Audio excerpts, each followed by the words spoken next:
క్రీస్తునాథుని యందు ప్రియా సహోదరి సహోదరులారా, సామాన్య 11వ ఆదివార ధ్యానాంశానికి మీకు స్వాగతం. ఈరోజు మనము ధ్యానించడానికి మార్కు సువార్త 4వ అధ్యాయము 26 నుండి 34 వరకు ఉన్న వచనాలలో 2 ముఖ్యమైనటువంటి ఉపమానాలను ప్రభు మన ముందు ఉంచుతూ ఉన్నారు. మొదటి ఉపమానాన్ని మనము మార్కు సువార్త 4వ అధ్యాయము 26 నుండి 29 వరకు ఆలకిస్తాము. ఆ వచనాలలో మనము విత్తనములు వాటంతట అవి మొలకెత్తే విధానం గురించి మనము ఈ ఉపమానములో ప్రత్యేకంగా గమనిస్తాం. ఇక రెండవ ఉపమానము మార్కు సువార్త 4వ అధ్యాయము 30 నుండి 31 వరకు ఉన్న వచనాలలో ఒక చిన్న ఆవగింజ ఏ విధంగా పెరిగి పెద్దదై ఒక గుబురు పొదలా పెరిగి అనేక ఆకాశ పక్షులకు ఆశ్రయం కల్పిస్తుందో అనేటువంటి ఉపమానము మనము రెండవ దైవరాజ్య ఉపమానముగా ఆలకిస్తాం. ఈ దినాన ఈ 2 ఉపమానాలు మనకిచ్చేటువంటి సందేశాలు, దైవరాజ్యం యొక్క స్వభావం ఎలా ఉంటుందో ఈ 2 ఉపమానాలు మన ముందు ఉంచుతూ ఉండగా మరి ఆ విషయాలను మనము గ్రహించటానికి ప్రయత్నం చేద్దాం. మొదటిగా మనము మొదటి ఉపమానాన్ని కొంతసేపు ధ్యానించుకుందాం. ఒక విత్తనము ఏ విధంగా తనంతట తానుగా మొలకెత్తుతూ ఉందో అనే ఉపమానమును మనము ధ్యానిస్తూ ప్రభు మనకు తెలియజేసేటువంటి విషయాలను గ్రహించటానికి ప్రయత్నం చేద్దాం. ఈ ఉపమానములో మనకు 4 ముఖ్యమైనటువంటి సందేశాలు వస్తూ ఉన్నాయి. ప్రియ సహోదరి సహోదరులారా, మొట్టమొదటి సందేశం ఏమిటి అంటే దైవరాజ్య పెరుగుదల అనేటువంటిది దేవుని కార్యం, ఇది మానవ ప్రయత్నం కాదు అనే విషయం. చాలామంది బోధకులు అనుకుంటూ ఉంటారు, తాము చేసేటువంటి బోధల ద్వారా కానీ లేదా తాము చేసేటువంటి అద్భుత కార్యాల ద్వారా కానీ దైవరాజ్య నిర్మాణం అనేటువంటిది జరుగుతూ ఉంది అని. కానీ అందరూ గ్రహించాల్సిన విషయం ఏమిటి అంటే దైవరాజ్య నిర్మాణం అనేటువంటిది దేవుని కార్యం. దైవరాజ్య నిర్మాణ పెరుగుదల అనేటువంటిది దేవుని యొక్క కృప అని మనం గ్రహించాలి. పౌలు గారు కొరింథీయులకు రాసినటువంటి మొదటి లేఖ 3వ అధ్యాయము 6-7 వచనాలలో ఈ విధంగా అంటారు, నేను విత్తనమును నాటి తిని, అపోల్లో నీరు పోశాను, కానీ దానికి పెరుగుదలను ఇచ్చినది దేవుడే. నిజమునకు విత్తువాడు నీరు పోయువాడు ముఖ్యులు కారు, ఏలైనా మొక్కకు పెరుగుదలను వసుకు దేవుడే ముఖ్యుడు. కాబట్టి ప్రియ సహోదరి సహోదరులారా, ఈ మొదటి ఉపమానములో దైవరాజ్య నిర్మాణం జరిగేది కేవలము దేవుని యొక్క కృప ద్వారా మాత్రమే అని మనం గ్రహించాలి. ప్రభు మనలను తన సాధనాలుగా వాడుకోవచ్చేమో, అది దేవుని యొక్క చిత్తం. అయితే దైవరాజ్య నిర్మాణం జరిగేటువంటిది ఆయన యొక్క కృప వలననే, అది దేవుని యొక్క కార్యము అని మనము మొదటిగా గ్రహించాలి. ఇక రెండవ సందేశం ఈ ఉపమానం ద్వారా ప్రభు మనకు నేర్పిస్తున్నటువంటిది ఏమిటి అంటే దైవరాజ్య నిర్మాణము మనకు కనబడని రీతిలో జరుగుతూ ఉంది. ఈరోజు మనము సువార్తలో ఈ విధంగా చదువుతాము. మార్కు సువార్త 4వ అధ్యాయము 27వ వచనం, రాత్రింబవళ్ళు నిద్రపోవచ్చు మేల్కొనుచుండగా వానికి తెలియకయే విత్తనములు మొలకెత్తి పెరిగి పెద్దవగుచుండెను. దైవరాజ్య నిర్మాణం ఎలా కొనసాగుతూ ఉందో, ఎలా సాగుతుందో మనమైతే గ్రహించలేం. మనకు కనబడని రీతిలో ఆ దైవరాజ్య నిర్మాణం అనేటువంటిది కొనసాగుతూ ఉంది అని ప్రభు మనకు గుర్తు చేస్తూ ఉన్నారు. కొన్నిసార్లు ప్రియ సహోదరి సహోదరులారా, మనకు తెలియదు దైవరాజ్య నిర్మాణము ఒక చిన్న కుర్రవాడి ద్వారా సాధ్యపడుతూ ఉండవచ్చు, లేదా ఒక దైవరాజ్య నిర్మాణం అనేటువంటిది అనారోగ్యంతో బాధపడుతున్నటువంటి ఒక వ్యక్తి ద్వారా సాధ్యపడుతూ ఉండవచ్చు, లేదా దైవరాజ్య నిర్మాణం అనేటువంటిది ఒక అనామకుని ద్వారా జరుగుతూ ఉండవచ్చు. మనకు తెలియదు దైవరాజ్య నిర్మాణం అనేటువంటిది ఎలా జరుగుతూ ఉందో. మనకు కంటికి కనబడే రీతిలో అది జరగకపోవచ్చు అనే విషయాన్ని ప్రభు మనకు ఈరోజు తెలియజేస్తూ ఉన్నారు. లూకాసు వార్త 17వ అధ్యాయము 20 నుండి 21 వరకు వచనాలు మనం చదివినట్లయితే అక్కడ ప్రభు ఈ విధంగా అంటారు. దేవుని రాజ్యము ఎప్పుడు వచ్చును అని పరిసయ్యులు ప్రశ్నింపగా యేసు ఇట్లు సమాధానమిచ్చెను. దేవుని రాజ్యము కంటికి కనబడునట్లు రాదు. ఇదిగో ఇక్కడ ఉన్నది, అదిగో అక్కడ ఉన్నది అని ఎవ్వడునూ చెప్పజాలడు. ఏలయన అది మీ మధ్యనే ఉన్నది. ప్రియ సహోదరి సహోదరులారా, దైవరాజ్య నిర్మాణం అనేటువంటిది ఎలా కొనసాగుతూ ఉందో మన కంటికి కనబడకపోవచ్చు. మన కంటికి కనబడిన రీతిలో ఆ దైవరాజ్య నిర్మాణము, ఆ దైవరాజ్య ప్రారంభం అనేటువంటిది జరుగుతూ ఉంటుంది అనే విషయాన్ని మనము గ్రహించాలి అని ప్రభు మనకు తెలియజేస్తూ ఉన్నారు. ఇక 3వ సందేశం, ఈ మొదటి ఉపమానం ద్వారా ప్రభు మనకు ఇచ్చేటువంటిది ఏమిటి అంటే, మన దైనందిన కార్యక్రమాలు నిర్వహించుకునే క్రమములోనే దైవరాజ్య నిర్మాణము కొనసాగుతూ ఉంటుంది అనే సందేశాన్ని ప్రభు ఇస్తూ ఉన్నారు. మనము మార్కు సువార్త 4వ అధ్యాయము 27వ వచనం మరొక్కసారి చదువుకుందాం. రాత్రింబవళ్ళు నిద్రపోవచ్చు మేల్కొనుచు ఉండగా వానికి తెలియకయే విత్తనములు మొలకెత్తి పెరిగి పెద్దవగుచుండెను.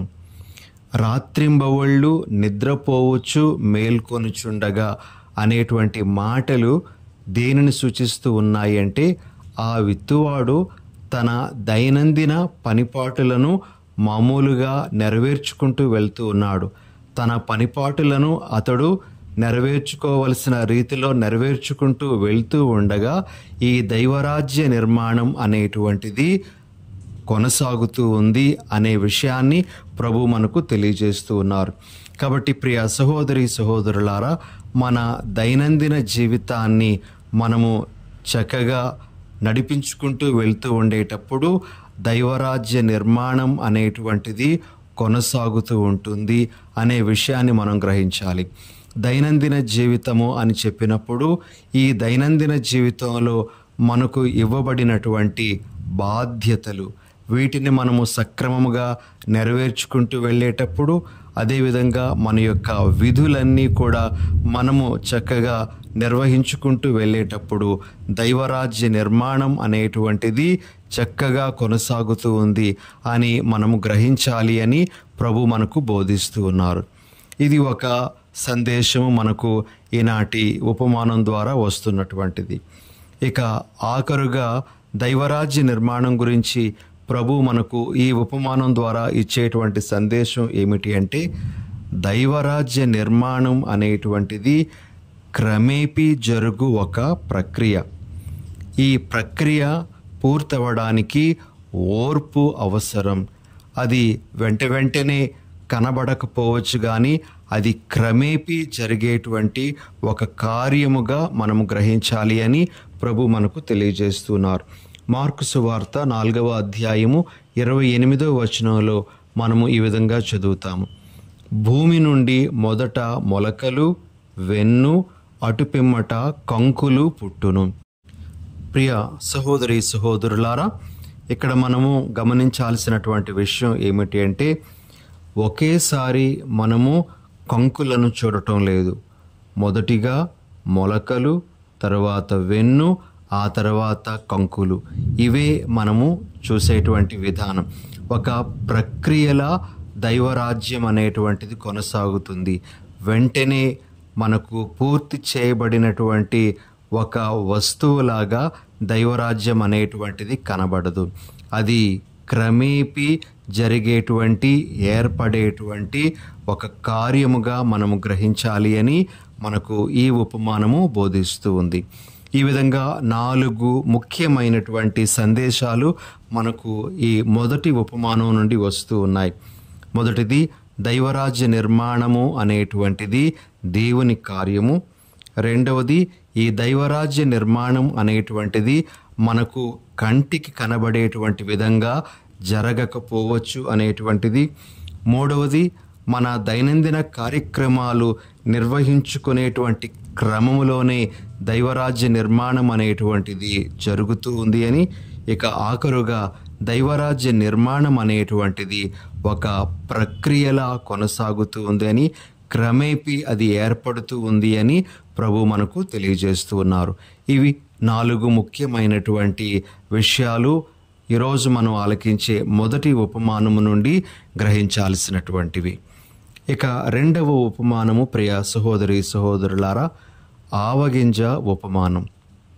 మరి ఈ ఉపమానం గురించినటువంటి కొన్ని విషయాలు మనము ధ్యానించడానికి ప్రయత్నం చేద్దాం.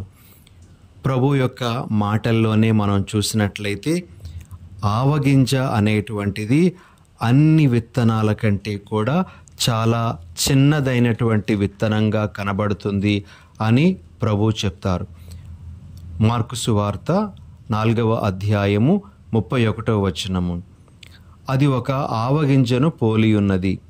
అది భూమిలో నాటబడినప్పుడు అన్ని విత్తనముల కంటే చిన్నదైనను అని ప్రభు చెప్తూ ఉన్నారు. కాబట్టి దైవరాజ్యం అనేటువంటిది పెద్ద పెద్ద కార్యములతో కాకుండా చిన్న చిన్న కార్యములతో ప్రారంభమవుతూ ఉంది అని ప్రభు మనకు స్పష్టం చేస్తూ ఉన్నారు. ప్రియ సహోదరి సహోదరులారా, చిన్నదిగా ప్రారంభమైన గొప్ప ఫలితాలను సాధించేటువంటిది దైవరాజ్యం అని ప్రభు మనకు ఇక్కడ బోధిస్తూ ఉన్నారు.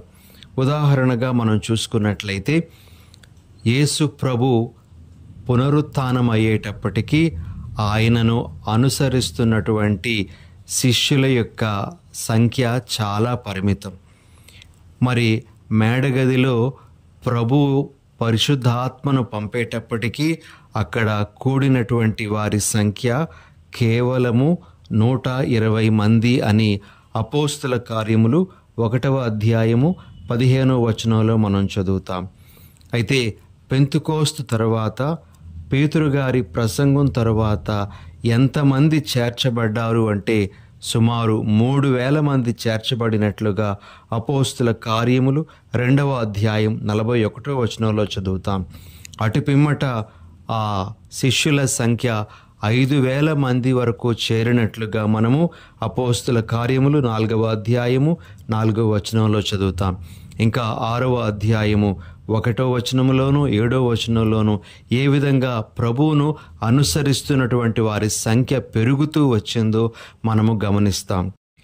ప్రియ సహోదరి సహోదరులారా, క్రీస్తు శకము 300 సంవత్సరానికి యేసు ప్రభువును అనుసరించినటువంటి వారి సంఖ్య 6 మిలియన్లు దాటినట్లుగా మనకు మన చరిత్ర తెలియజేస్తూ ఉంది.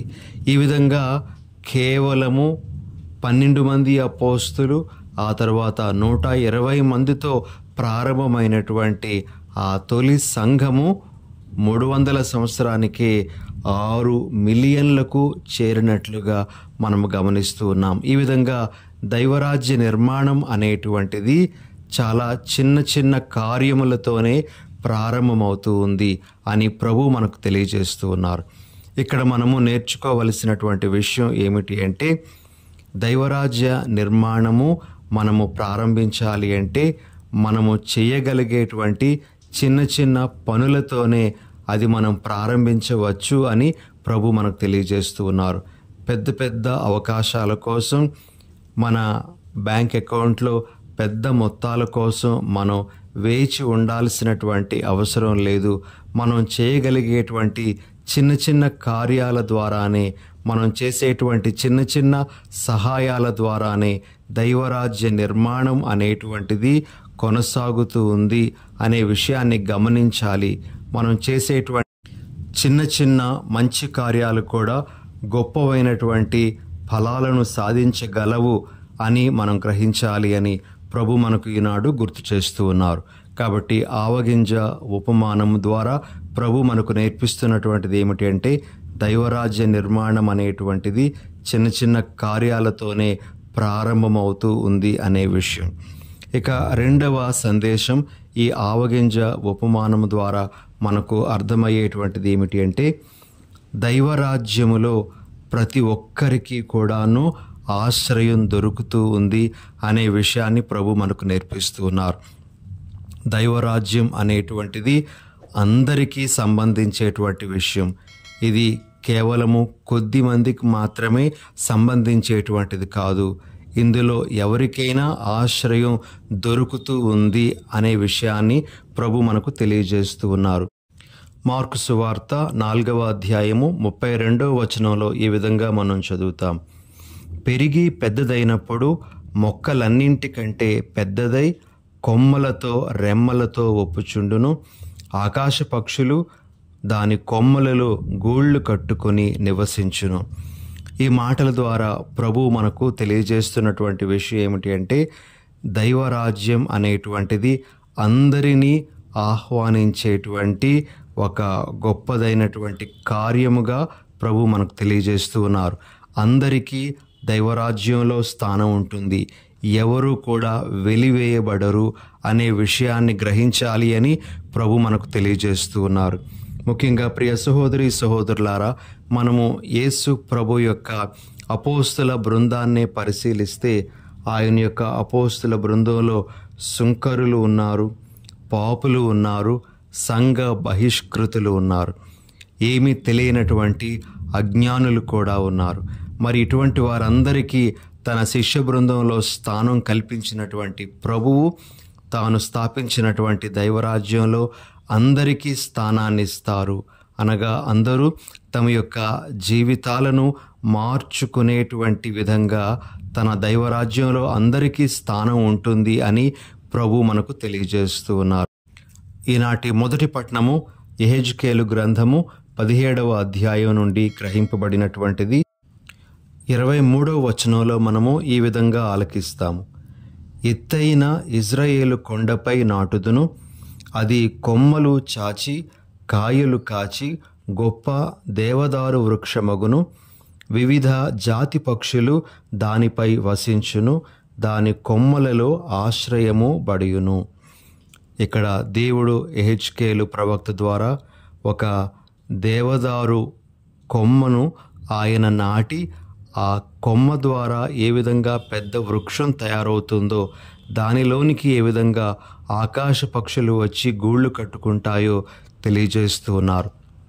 మరి ఇక్కడ కూడా ప్రభు మనందరికీ తెలియజేసేటువంటి విషయం ఏమిటి అంటే తన రాజ్యము అనేటువంటిది అందరికీ సంబంధించినటువంటిది, అందరికీ అందులో ఆశ్రయం లభిస్తూ ఉంది, ఎవరు వెలివేయబడరు అనేటువంటి విషయాన్ని గుర్తు చేస్తూ ఉన్నారు. కాబట్టి ప్రియ సహోదరి సహోదరులారా, ఈ ముఖ్యమైనటువంటి సందేశాలను ఈనాటి సువార్త పఠనం ద్వారా మనము గ్రహించడానికి ప్రయత్నం చేద్దాం. ఇక ఈరోజు మనం ఆలకించినటువంటి రెండవ పఠనంలోని ఒక వాక్యాన్ని మన ముందుంచుకుందాం. మనము పౌలు గారు కొరింథీయులకు రాసినటువంటి 2వ లేఖ 5వ అధ్యాయము 9వ వచనంలో ఈ విధంగా చదువుతాం. అన్నిటికంటే అధికముగా మనము ఈ గృహమున ఉన్నను. ఇక్కడ గృహము అనగా మన భౌతిక దేహం, లేదా దీనిని విడిచినను ఆయనను సంతోష పెట్టవలయుననియే వాంఛింతుము. పౌలు గారు మనము ఈ శరీరములో ఉన్న ఈ శరీరాన్ని విడిచిపెట్టిన, అనగా మనము జీవిస్తూ ఉన్న మరణించిన మన యొక్క ఏకైక కార్యము ప్రభువును సంతోష పెట్టాలి అనేటువంటిదై ఉండాలి అని మనకు తెలియజేస్తూ ఉన్నారు. అయితే ప్రియ సహోదరి సహోదరులారా, దేవుని మనము ఏ విధంగా సంతోష పెట్టగలము అని ఒక్కసారి ధ్యానిస్తే, మనము ఈ భూమి మీద జీవిస్తూ ఉండగా, ఈ శరీరముతో మనం ఉంటూ ఉండగా ప్రభువును సంతోషపెట్టేటువంటి విధానం ఏమిటి అంటే దేవునికి మనలను మనము సంపూర్ణంగా అర్పించుకొని ఆయన పాలనలో ఉండడానికి ఇష్టము చూపించేటప్పుడు మనము ఆయనకు సంతోషాన్ని కలిగించిన వాళ్ళమవుతాం. అదేవిధంగా దైవరాజ్య విలువలైనటువంటి ప్రేమ, సహనం, శాంతి, దయ, క్షమాపణ అనేటువంటి గుణాలతో మన జీవితాన్ని నింపుకున్నప్పుడు దేవునికి సంతోషం కలిగించేటువంటి జీవితాన్ని మనం జీవిస్తాం. ఆఖరుగా మనము అందరితో సమాధానంతో, సఖ్యతతో జీవిస్తూ ప్రతి ఒక్కరికి మనము తోడు నీడగా ఉండగలిగేటప్పుడు దేవునికి సంతోషాన్ని కలిగించేటువంటి జీవితం జీవిస్తామని ఈరోజు మనం గ్రహించాలి. మరి అటువంటి మంచి జీవితం జీవిస్తూ దేవుని సంతోషపరిచేటువంటి విధంగా మన జీవితాలు నడిపించుకుంటూ ఆయనకు మహిమను చేకూర్చడానికి మనము ప్రయత్నం చేద్దాం. చిన్న ప్రార్థన చేసుకుందాం. దయగల ప్రభువా, ప్రేమగల తండ్రి, ఈరోజు మాకు దైవరాజ్య ఉపమానములను బోధించినందులకై మీకు స్తుతులు, స్తోత్రాలు. ప్రభువా, ఈ దైవరాజ్య నిర్మాణములో మమ్మందరినీ కూడా భాగస్థులను చేస్తున్నందులకై మీకు వందనాలు, స్తోత్రాలు. ప్రభువా, మేము కూడా ఈ దైవరాజ్య నిర్మాణములో మా వంతు పాత్రను పోషించే భాగ్యాన్ని మాకు అనుగ్రహించండి. ప్రభువా, మిమ్ములను సంతోషపరిచేటువంటి జీవితాలు జీవించడమే మా ఏకైక ధ్యేయంగా పెట్టుకొని జీవించే భాగ్యాన్ని మా అందరికీ అనుగ్రహించమని మా ప్రభువైన యేసు నామమున అడిగి వేడుచున్నాం తండ్రి. ఆమెన్.